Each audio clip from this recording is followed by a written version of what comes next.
म चाहिँ आज नयाँ रेसिपी बनाउन गइरहेको छु। अनि खिराको हैन। Let's go. खिरालाई चाहिँ यसरी काट्ने। यसरी काटेपछि अनि चाहिँ काटेपछि यसलाई बलमा हालेर थोरै नमक हालिदिने। नमक हालेपछि यसले पानी छोड्छ हैन। अनि पानी चाहिँ फाल्दिने हैन। अनि यो soya sauce vinegar black chilli हालेछ। चाहिँ तेल हाल्ने।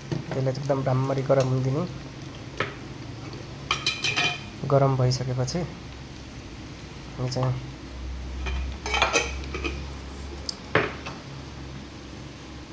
गार्लिक हाल्ने हैन। गार्लिक हाल्ने। अनि गार्लिक हालिसकेपछि अदरक हाल्ने। जिन्जर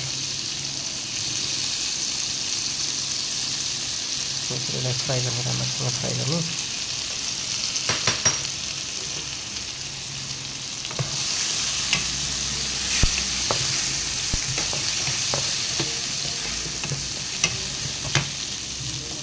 अनि हाल्ने क्याप्सिकम। अनि क्याप्सिकम पनि थोरै फ्राई गर्ने।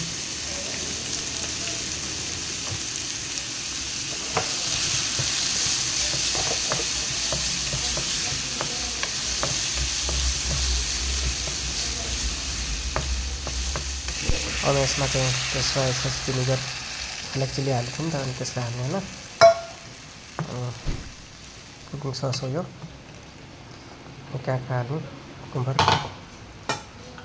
अनि हालेर यसलाई मिक्सर फ्राई गर्ने राम्रोसँग